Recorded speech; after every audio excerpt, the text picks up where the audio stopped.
Prisha Agarwal, and today I'm in conversation with Chrysanthy Demos. She's the president and CEO at AKT Investments, a land development company that has been in business for over 5 decades and has developed more than 60,000 homes and 30 million square feet of commercial office space throughout California. She has done her undergrad from Georgetown University and her MBA from Wharton UPenn. She also spent her early 20s teaching in Bangladesh. Chrysa is one of the kindest and sweetest people to speak with. Thank you so much for joining me here. Thank you, Prisha. It's really an honor to talk with you because I know how busy your schedule is, and thank you for making time for this. So it's really always a wonderful person. Okay. So let's just get started first. How are you? What are you doing during quarantine? Well, our business is an essential business. Home building and farming are two essential businesses, and Sacramento County has opened and eased restrictions on social distancing. So I'm speaking to you today from our office. We just moved here 2 weeks ago. Oh, wow. Nice. Cool. I wanted to ask you, I know that AKT Investments was founded by your father, and I wanted to ask you if how you chose the field that you did, because there's so many options out there. How did you decide that this is what you wanted to pursue? Well, when I graduated college, it was the financial crisis of 2008. So I remember when Bear Stearns went under very, very vividly. And I was offered a job at the family company, and that time I took it. I never really thought that I would make it to actually lead the company. But a few years ago, my father, who did start the company and ran the company and who still has an office in here, tapped me to lead the family company. It's been an extraordinary honor, but very much an adventure. Nice. That's great to hear. And I wanted to, so you just kind of explained that, but I wanted to ask you about, did you ever have a vision for yourself? You said that you didn't really think that you would be leading this, but did you think that you had to acquire certain qualities to be the CEO? I think that the most important thing first is you have to understand the business of your business. And so many women spend time, or even often in many cases, forced into other non-essential businesses of the business. So they do things that aren't related to the profit and loss of the company. And so really focusing on what our business is, where the money comes in and where it goes is very, very important. So anybody who wants to have any company, whether it's real estate like we do or technology or anything, really need to focus on the business of their business, understand and be able to make informed judgment. Okay, great. And you know, I mentioned this very briefly in your intro, but I was intrigued by what you did. You taught in Bangladesh, and I also got to know that you started Pabna Association for Generation Education. Sorry, that was a mouthful. Yes, it is. But its acronym is PAGE, so just say PAGE. Okay. I just wanted to say the full form once, and then I'm just going to address it as PAGE now. But basically, I wanted to know about that, and could you tell us about your experience teaching in Bangladesh? Absolutely. One of my father's attorneys for many years had a daughter working for Save the Children in Bangladesh. So she and my father had a hearing, and they were on their way back, and my father volunteered me to go on his lawyer's vacation with her to go visit her daughter in Bangladesh. So he called me and said, look, I told her you'd go with her. I said, you can't invite me on somebody else's vacation. But she was very, very gracious. And I went there, and I had never seen poverty like that growing up in California. I had never seen anything like that. So I taught at a slum school in Dhaka, and I spoke to the principal and I said, I want to make a gift to your school. What do you need? And he said, what we really need are books. So I had the ability to buy books for this particular school, and then getting to speak with him. He said, well, I've always wanted to build a school in my village. And I said, I'll build you a school in your village. And so we ended up founding PAGE, and it's in a village called Shripur in Pabna. And it's an English medium primary school, and it's very, very special to my heart. I've gone back several times, and I still get very frequent updates on how the students are doing, what they're learning. And it's just been wonderful. And the Bangladeshi people have been very kind and very warm and very gracious. That's really beautiful. Do you have a specific story that you may want to share with like us about your experience there that really stuck with you? Well, there are several, and I don't know how many. Well, we could be here probably till Thursday with a lot of funny stories about the foreigner showing up in Bangladesh. I think that it was just a very humbling experience because we take so much for granted in the United States. We take for granted our electricity, our running water, our clean running water, our paved roads, and and just being there with the students and seeing how challenging it is for them to get to have access to so many things that are that we take for granted. But I guess one story that I have, and I was so happy when we first started the school, all the children put their handprints for me. They made these poster boards and put their handprints on, wrote their name, wrote what they wanted to be. And now so many of them, because this was now 11 years ago, they're growing up like you are, Chrysa, and they are setting out on their own paths and being able to see what they dreamed of as being and what they're working towards now is very, very Wow, that sounds and talking about education, I wanted to also ask you what you thought that your education at Georgetown and at Wharton, what do you think that has done for your current role and also who you are as a person? Oh, thank you.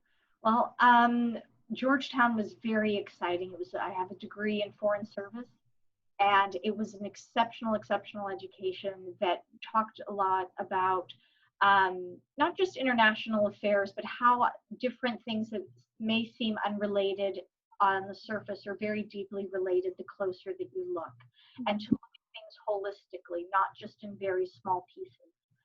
With Wharton, it was an exceptional technical education.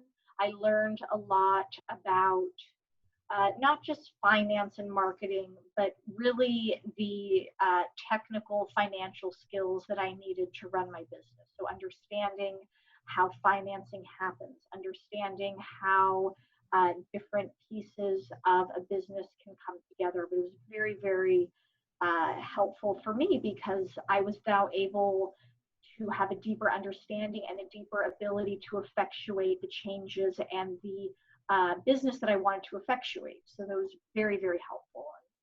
It was a wonderful experience. But yes, I remember showing up at Wharton and being the only person with a pen and paper because everybody had their Apple pens and their laptops, and I was sitting there. They probably thought I had a chisel and tablet and just chiseling. Really? It was incredible. Wow. Was there like any reason for that? That was you said that you came there with only a pencil and paper? Oh yeah, no, I didn't. Yeah, I just, when I went to school, I used to take notes by hand. So once upon a time, a long, long time ago, when we went to school, we had pencils and papers. And I remember several of my college professors said, do not take notes on a laptop. It's really annoying. I can't hear, when people type, it distracts me. So we spent a lot of time writing everything by hand. Papers were obviously typed, but in class, when I went to school, we took notes by hand. Yeah, I think that's the same here. I guess like when you get older, then that's the thing that people do on computers. Oh yeah, I think so. I prefer that too. Honestly, like pen and paper works for me. So now I wanted to ask you about. I mean, I know you can't like state every single one, but I wanted to ask you about some career options that you thought are there in the real estate industry. And the reason why I wanted to ask you this was because a lot of the times people just see like the traditional route to go by. And since you're in the industry, it would be great to hear of some routes that people don't normally think of when they think of the industry. Well, real estate's a huge industry, so there are so many different aspects, and oftentimes when people think of women in real estate, they think of them as being brokers for housing or for commercial properties. But what our company does is we do large-scale greenfield residential development. So we build new homes on large acreages of land. So there's a lot of work for women to do in there because a lot of our work is consensus building. It's managing a lot of different tasks all at once, and oftentimes they're very complex tasks. And I've seen a lot of the women that I work with are very good at this because we're able to juggle a lot of different aspects at the same time. So it's not just, okay, this and check the box and you're done. It's the ability to understand a very large project, all of the different components, and organize and manage these components to move the projects forward. Mm-hmm. Okay, that's great to hear. And now, this is the question I was most excited about, because I'm truly intrigued. What does the future look like according to you? What do you think is something that's growing in the industry, and that like what are we expecting to see in a couple of years from the real estate industry?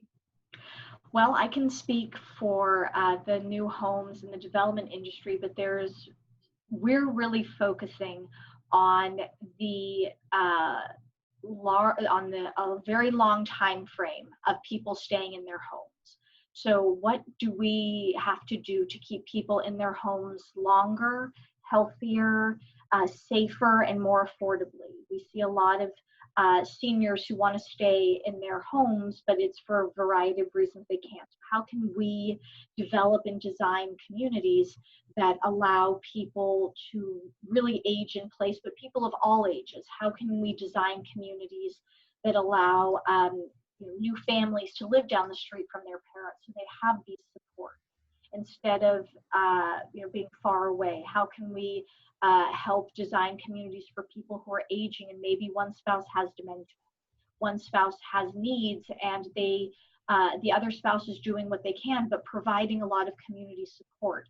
How can we design thoughtfully, not just the actual homes by making the hallways wider, making plugs higher up so people don't have to bend down to plug them in? How can we make sure that there's adequate lighting, there's an adequate room if somebody has a mobility device that they sit in, that they can turn around in their kitchen? A lot of these things, bringing them together in a thoughtful and constructive way so that people, when they're buying into these homes and making a very large investment, that they're making an investment for a very long period of time as different aspects of their lives change. Mm-hmm. And you mentioned a few things regarding like making things easier for people living in the houses. So I've heard of some new technologies that are being implemented in houses. Would that be something that would be potentially considered? We would absolutely love to consider that. What we look at now is, if you look at some older homes that were built even in the early part of the 20th century, they don't have very many plugs, because in those days you only plugged in the radio, a lamp, and a few other things. Now we have so many different technological devices. So how can we design a house that will accommodate all of these incredible technological advances? So as we move towards the Internet of Things, as we increase the number of electronic devices that we use, how can we build and design these houses that'll last for generations? There are things that are going to be invented that we can't even imagine now. I imagine having to explain what an iPhone is to either one of my grandmothers who are no longer with us and haven't been with us since the iPhone's been invented. I wonder if I went back in time and told them, no, I can hold this device in my hand and I can not just FaceTime like we are now, but call across the world, have the entire world at my fingertips. I think they would say I was nuts. I mean, back then, long distance communication, you opened the window and you shouted at your neighbor, and that's about as far as you got. So I'm making sure that we can prepare for all of these advances the best that we know. Yeah, it's insane how much technology has really progressed. Like I talk to my parents and they're like, oh, when we were little we didn't have cell phones, and now like you look at I look at my little brother and he's just like, no, like we have to, like all my friends have phones. So it's crazy to see. Yeah. And now, what would be one piece of advice, if you could sum everything up into one thing, what would be one piece of advice that you have for the next generation of leaders from your side? Oh, that's a very good question. I would, if I were speaking to young women and even to young men, make sure, there's no substitute for hard work. And the person who has the most to do with the way that your life turns out is you. And so take on that responsibility and know that it's not just a responsibility, but it's the freedom to do whatever you want. And know that in whatever decisions that you do, all of us have challenges, but all of us also have wonderful blessings. So remember your blessings and just go for it. Don't be afraid. That's so sweet. Thank you again. This was wonderful. Thank you, Chrysa. Yeah, I learned a lot. Have a great day. Bye. So did I.